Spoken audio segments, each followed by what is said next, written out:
태어나심부터 고난당하심, 또한 33년 동안 살았던 흔적들을 기록하면서 예수 그리스도의 놀라운 복음의 문을 열었던 누가복음, 그 누가복음을 썼던 의사 누가가 예수 그리스도의 부활하시고 성천하신 모습을 그대로 바라보는 제자들 다음 이어질 약속한 성령을 받고 그 성령에 사로잡혀 능력 있는 복음의 사도의 사명을 감당하는 바로 제자들의 삶의 흔적들을 세세하게 기록한 사도행전을 누가복음 이어서 기록하고 있는 모습을 우리는 성경 본문을 통해서 깨달을 수 있습니다.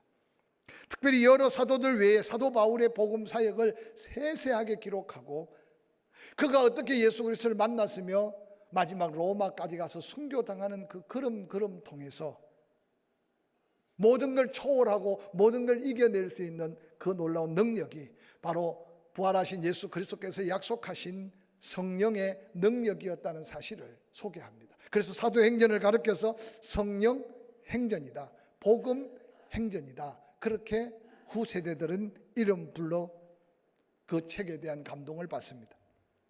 특별히 사도행전은 AD 61년경에 기록되었다고 많은 신학자들이 추측합니다. 오늘 우리가 읽었던 본문 바로 위에 사도행전 1장 1절 2절은 이렇게 사도행전을 시작합니다. 데오빌로여, 내가 먼저 쓴 글에는 무릇 예수께서 행하시며 가르치시기를 시작하신부터 그가 택하신 사도들에게 성령으로 명하시고 성천하신 날까지의 일을 기록하였노라 라고 기록합니다. 데오빌로는 아마 그 시절에 이 사람의 이름을 부르면 대략 다 알아차릴 만한 꽤 권세 있고 이름이 알려진 사람이었던 것 같아요. 그 한 사람에 대해서 복음을 전할 목적은 아니지만 그 목적을 따라서 수많은 사람들이 이 말씀을 통해서 예수 그리스도를 영접하고 구원받기를 원하는 성령에 사로잡힌 간절한 은혜 안에 의사 누가는 사도행전을 기록하고 있습니다.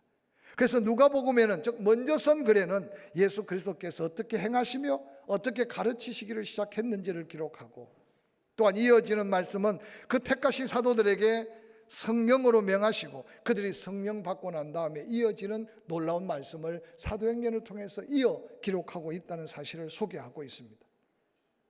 오늘 누가복음과 사도행전을 기록한 누가는 예수님이 복음 전할 때 살아 생존하실 때 성경에 그 이름이 등장하지 않습니다. 즉 예수 그리스도의 제자는 아니었습니다. 훗날 누가는 사도 바울과 믿음의 동역자가 되어서 그가 가진 의술, 또한 그가 가진 주변의 많은 사람들과의 아름다운 관계들은 사도 바울이 복음을 전하는데 큰 조력자, 놀라운 동역자로 그의 일생을 살았다는 사실을 우리는 말씀을 통해 기억하게 됩니다.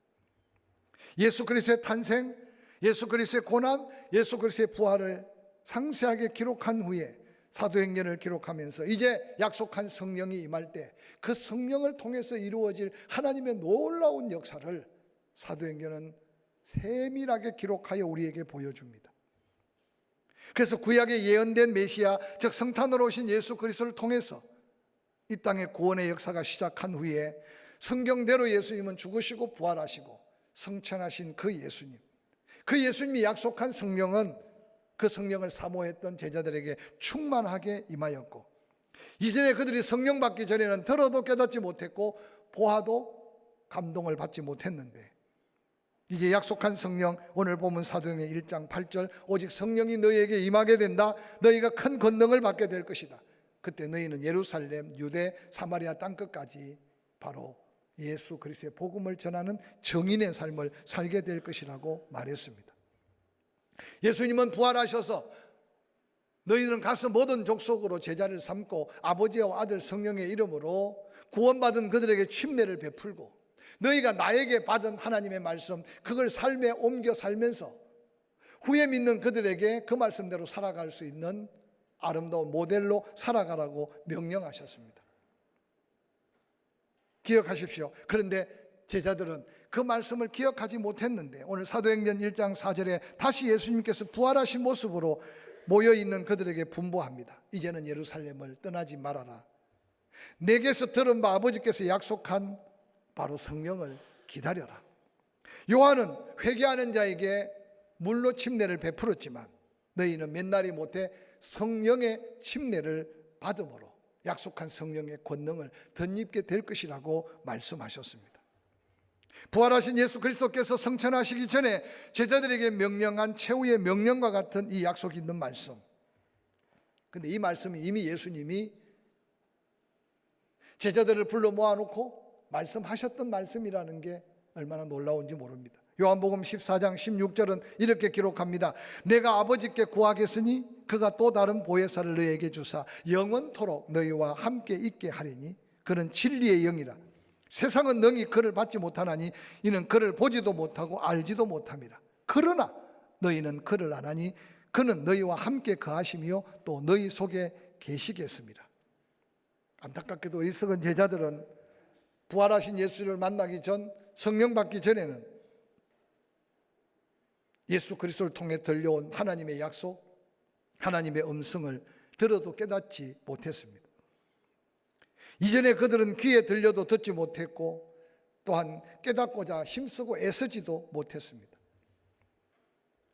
물로 회개의 침례를 받은 그들, 사도들이 베푸는 침례는 그들이 받았으나 하늘로부터 약속한 성령의 침례, 그것은 바로 하나님이 주어지는 능력인데 예수님은 그들에게 이 성령의 침례가 임할 것이라고 약속하십니다. 본문 사도행전 1장 5절 요한은 물로 침례를 베풀었으나 너희는 몇 날이 못되어 성령으로 침례를 받으리라고 하셨습니다. 그런데 안타깝게도 어리석은 제자들은 부활의 주님을 만나고 부활하신 주님이 직접 말씀하시는데도 그 말씀의 의미를 깨닫지 못하고 어리석고 미련한 제자들, 여전히 그들의 생각 속에 잘못된 관심으로 지금 말씀을 듣고 있는 걸 6절에 이렇게 기록합니다. 저희가 모였을 때 예수께 묻습니다. 가로되 주께서 이스라엘 나라를 회복하심이 이때입니까? 죽었다가 다시 산 예수 그리스도를 만나면서 제자들은 여전히 그들이 가지고 있던 세상에 대한 관점, 영적인 관심이 여전히 땅의 것에 관심이 매여 있습니다. 예수님이 살아나셨으니 십자가에 죽을 때는 모든 게 끝난 줄 알고 다 버리고 도망갔지만 이제 부활하신다는 말씀으로 다시 살아나셨으니 이스라엘 회복, 즉 이스라엘의 독립을 이룰 때가 이때입니까? 라고 묻습니다. 그 당시 이스라엘은 강대국 로마의 정복을 당해서 그들에게 지배를 받고 있었습니다. 그들의 소원은 믿든지 안 믿든지 어떻게 하면 저 로마로부터 이스라엘이 독립되는 일, 뿐만 아니라 예수님 가까이 있었던 제자들은 독립이 되었을 때 예수님이 왕이 되면 누가 오른쪽 누가 왼쪽. 안타깝게도 부활하시고 성천이 임박한 예수님께서 이런 놀라운 성령의 권능을 약속하셨는데도 그들은 그 능력이 땅의 것, 육신의 것, 그들의 관심사가 이루어지는 것에 마음을 다 쓰고 있었습니다. 말씀을 읽다 보면 참으로 안타까운 모습 아닙니까? 동문서답하듯 주님의 마음과 하나님의 뜻을 헤아리지 못하는 제자들의 그 모습, 이스라엘 회복함이 이때입니까? 라고 묻는 제자들, 그 소리를 들은 주님의 마음을 한번 헤아려 보시기를 바랍니다. 저는 이 말씀을 준비하면서 힘들고 지치고 어렵게 살아가는 오늘 우리의 삶의 현실의 관심사는 어디에 두고 사는가 먼저 한번 묻고 싶습니다. 공부하는 학생들은 공부에 관심이 될 거고, 돈을 벌고 사업하는 분들은 어떻게 하면 더 남기고 더 사업을 잘할 수 있을까 관심을 갖게 될 겁니다. 육신이 좀 연약한 분은 건강에 대한 관심이 지대할 겁니다. 이것은 세상에 대한 기대와 관심을 갖지 말라는 마음이 아니라 이제라도 우리가 하나님 앞에 하나님에 대한 관심은, 영적인 관심은, 사명에 대한 관심은 어떤 관심을 갖고 남은 생애를 살아가고 있는가에 대한 거룩한 부담의 질문이 이 속에 내포되어 있습니다. 예수님은 직접 말씀하셨습니다. 무엇을 먹을까, 무엇을 입을까, 무엇을 마실까 염려하지 말아라. 그것은 하나님과 상관없이 사는 이방인들이 구하는 관심사다. 하늘에 저 새 한 마디를 봐라. 들의 그 백합화 하나를 봐라. 하늘에 새가 창고를 만들어 놓고 쌓아 놓고 사느냐? 들의 백합화가 아름다운 자태를 이루기 위해서 길쌈을 하는 걸 봤느냐? 하나님이 그렇게 먹이고 입히시는 하나님이 바로 너희의 하나님이라고 말씀하시면서 어리석은 제자들에게 도전합니다. 오늘을 사는 우리에게도 도전합니다. 땅의 것이 필요하고 육의 것이 필요하고 내가 무언가 기대하는 게 필요하겠지만 그건 이미 하나님이 우리에게 다 있어야 될 줄 아는 것이라고 말씀하시면서 할 수만 있다면 너희는 그의 나라와 그의 의를 구할 수 있는, 성령에 사로잡혀 하나님의 뜻, 하나님의 마음을 헤아리며 살 때 이 모든 것, 뭘 먹을까, 뭘 입을까, 뭘 마실까 더하여 주실 것을 약속한 말씀을 다시 한번 되새기는 이 시간이 될 수 있기를 주의 이름으로 간절히 축원합니다. 예수 그리스도의 관심은 이스라엘 회복이나 해방, 자유에 있는 것이 아니라 하나님이 당신을 보내시고 하나님이 이루실 구원의 역사에 대한 관심이 예수 그리스도의 관심의 전부였습니다. 그래서 요한복음 14장, 전혀 예수님의 마음을 헤아리지 못한 그들에게 또 예수님은 소망의 말씀을 주십니다. 내가 아버지께 구하고 있다.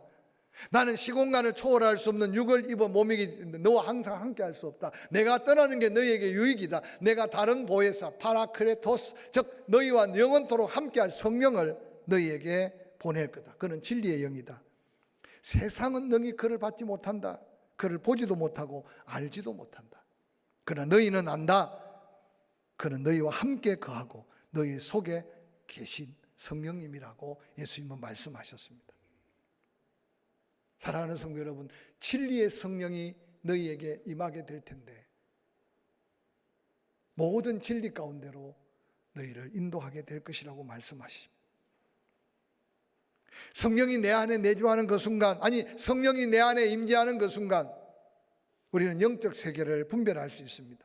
내가 하나님 앞에 죄인인 것을 깨달을 수 있습니다. 그리스도께서 십자가에 달려 죽으심이 나의 대속의 은혜인 것을 깨달아 알 수 있습니다. 예수 그리스도의 부활은 말씀대로 우리의 영원한 생명에 대한 보정, 우리의 부활로 믿어질 수 있게 하는 것이 바로 성령이라는 사실을 성경은 끊임없이 말씀하고 있습니다.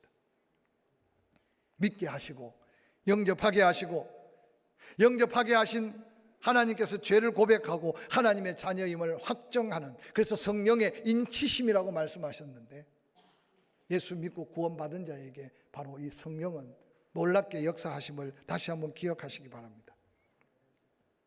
역사의 주권자이신 성령의 하나님, 그들이 모였을 때 예수께 여쭙니다. 주께서 이스라엘 나라를 회복할 때가 이때입니까? 하니 이르시되 때와 시기는 아버지께서 자기 권한에 두셨다. 너희가 알 바 아니다.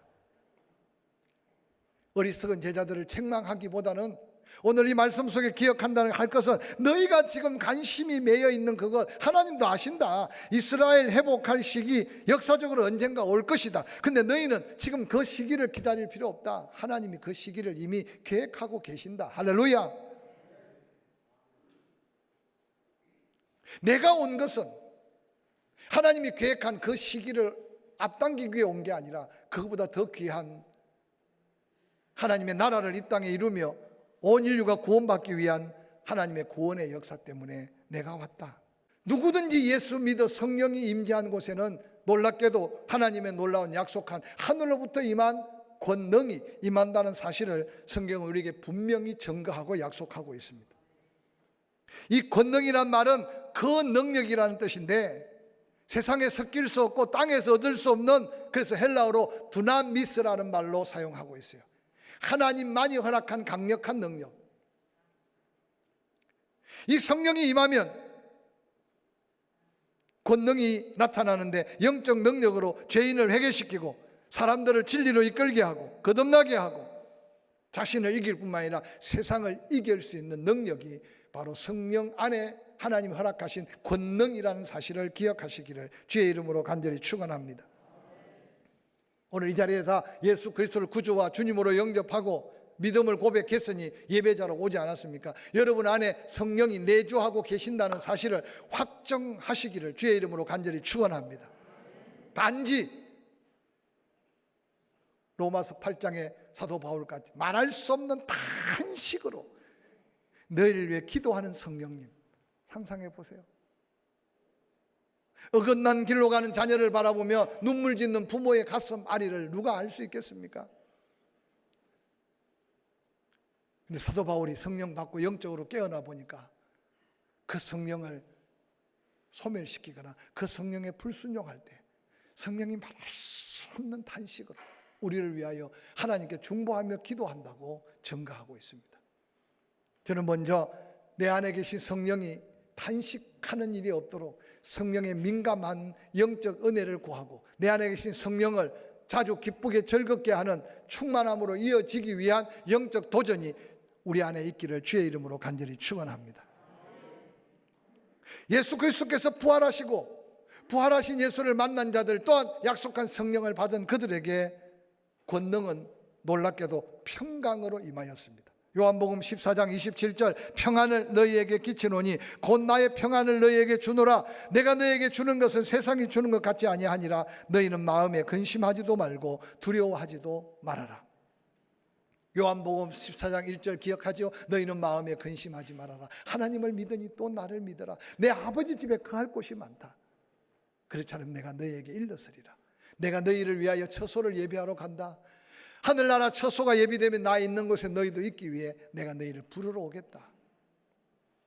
그러면서 쭉 보혜사 성령 약속하시고, 그래서 구원받은 자가 그 성령 안에 있을 때 하나님의 놀라운 능력은 그 어떤 두려움도 그 어떤 근심도 넉넉히 이길 수 있는 하늘로부터 임한 성령으로부터 오는 평안이라고 성경에는 소개합니다. 사도 바울은 이 능력에 사로잡히니 죽음이 두렵지 않았고, 매를 맞아 육신은 아프지만 입술에 찬양이 나오고, 수많은 사람들이 비방하고 손가락질해도 그 고난이 도리어 예수 그리스도의 십자가를 함께 지는 사명으로 여겼던 믿음의 고백들은 오늘 현실을 살아가는 우리에게는 가히 도전적인 충격의 모습이 아닌가 생각해 봅니다. 특별히 누가복음 24장 36절 이 말을 할 때 예수께서 친히 그들 가운데 서서 이르시되 너희에게 평강이 있을지어다.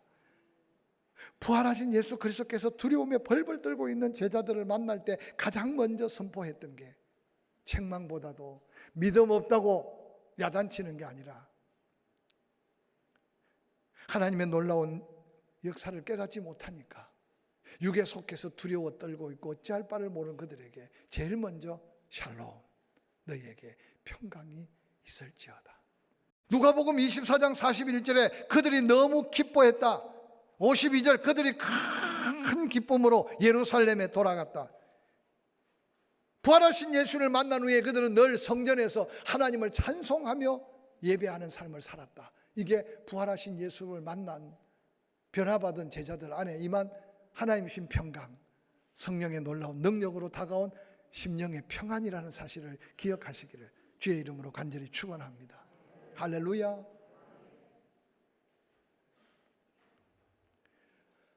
보혜사 성령은 우리 곁에 우리와 함께 하시는데 믿고 구원받은 그리스도의 사람들의 마음속에 참 평안을 주신다고 약속하셨습니다. 이 평안이 우리 안에 넘칠 때 두려움, 근심, 걱정이 쫓겨나고 기쁨과 소망으로 가득 찬 심령이 바로 성령 충만함에 사는 하나님의 은혜의 삶을 사는 자에게 주어진 축복입니다. 이 평안은 하나님과의 관계 속에 화평에서 옵니다.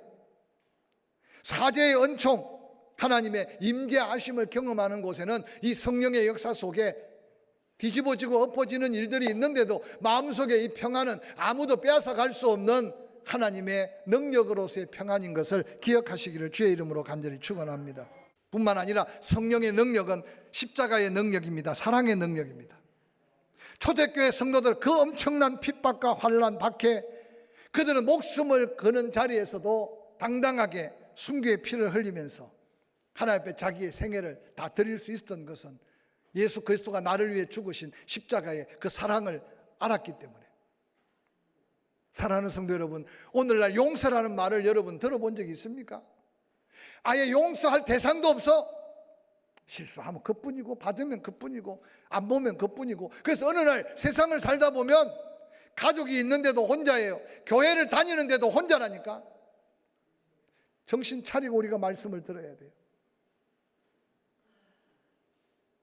진정한 사랑은 하나님이 우리를 묻지 않고 용서한 아가페 용서에서부터 사랑이 시작되고, 예수 믿고 구원받은 심령 속에는 성령이 임할 때 내 육신의 판단 생각을 다 잊어버리고 예수 그리스도의 십자가의 사랑의 능력이 임함으로 모든 환난, 기근, 핍박, 위험, 칼 그 어떤 것도 하나님의 사랑에 붙들려 있는 나를 아무도 나를 제어할 수 없다. 모든 것을 이기고 또 이기는 능력이 십자가의 사랑이다 라고 외치는 그 사랑을 경험한 사도 바울의 고백을 한번 기억할 수 있기를 주의 이름으로 간절히 축원합니다. 예수님의 기적을 수없이 보고 예수님의 능력을 수없이 봤지만 제자들은 놀랍게도 기도하지 못했습니다. 마지막 그 심각한 겟세마네 동산에서도 잠시만 좀 깨어있어라, 나를 위해 기도하는 게 아니라 너희가 시험에 들지 않게 기도했으면 좋겠다. 그런데 그 잠시를 깨어있지 못했어요. 근데 놀랍게도 그들이 부활하신 예수 만나고 성령 만나고 나니까요, 누가 기도하지 하지 말라고 하라고 하는데도 안 했는데 그들이 꾸역꾸역 모여들어서 이 마가 다락방에 120명 모여서 오로지 기도에 힘썼다. 개혁 성공은 전혀 기도에 힘썼다. 지금 이 시간에 여러분이요, 기도가 되느냐 안 되느냐는 내가 구원받아서 성령이 내 안에 역사하느냐 역사하지 않느냐, 이 심각한 영적인 위기가 내 삶을 지금 가로막고 있다는 사실을 기억하시기 바랍니다. 기억하십시오. 기도도요, 사모해야 기도할 수 있는 시간, 사모해야 기도할 수 있는 은혜, 사모해야 기도할 수 있는 성령의 능력을 더해준다는 사실을 기억하시기를 주의 이름으로 간절히 축원합니다. 베드로와 요한이 제9시에 기도 시간을 정해놓고 성전에 올라간다. 사도행전 3장 언젠가 또 설교하고 또 설교하겠지만 베드로와 요한이 그렇게 같이요 시간을 정해놓고 기도했던 사람이 아니에요. 야고보와 요한이 누가 오른쪽 누가 왼쪽 할 때 베드로는요 속이 쓰리기를 시작했고 제자들이 모두가 다 미워하고 흥분했어요. 그런데 부활하신 예수 만나고 성령 받고 나니까 세상에 하나가 되고 함께 기도하는 자리에 가고 있는 그들의 모습은요 바로 성령의 능력으로 기도하게 하신 하나님의 은혜인 것을 기억하시기를 주의 이름으로 간절히 축원합니다. 주일 오후에도 함께 기도하고 수요일도 기도하고 또 그러다가 클클해서 하나님이 나에게 기도하기를 원하면 한번 일찍 자고 새벽에 나와서 부르짖어 보고, 그래서 기도 외에는 다른 능력이 없는 성령의 능력, 기도의 능력 회복해야 우리의 삶에 하나님의 은혜의 약속들이 감사로 이어지게 될 줄로 확실히 믿습니다. 마지막으로 약속한 성령이 임할 때 놀랍게도 예수 그리스도의 증인이 될 수 있다. 12 제자들요, 가룟 유다 버리고 맏대아를 뽑았습니다. 그들이 기도하다가 성령 받고 나니까 어느 곳에 서든지 당당하게 복음 전하는 모습을 볼 수 있습니다. 사도행전 2장 14절에 베드로가 11 사도와 함께 서서 소리 높여 이르되 유대인들과 예루살렘에 사는 모든 사람들아, 이 일을 너희에게 알게 할 것이니 내 말에 귀를 기울이라.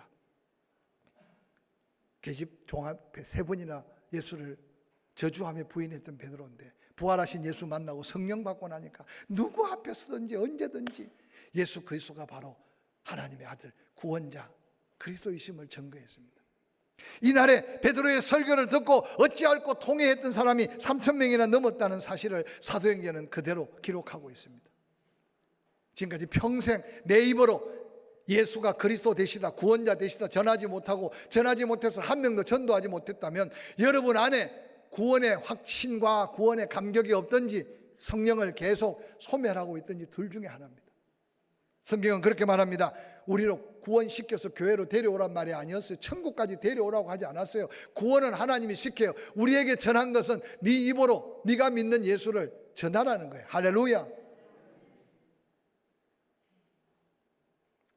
마가복음 16장에 예수님은 이런 유언적 말씀을 남겼습니다. 너희는 온 천하에 다니며 만민에게 복음을 전파해라. 믿고 침례를 받은 사람은 구원을 얻을 것이요 믿지 않는 사람은 정죄를 받으리라. 믿는 자에게는 이런 표적이 따른다. 곧 그들이 내 이름으로 귀신을 쫓아내며 새 방언을 말하며 뱀을 집어올리며 무슨 독을 마실지라도 해를 받지 아니하며 병든 사람에게 손을 얹은즉 나으리라.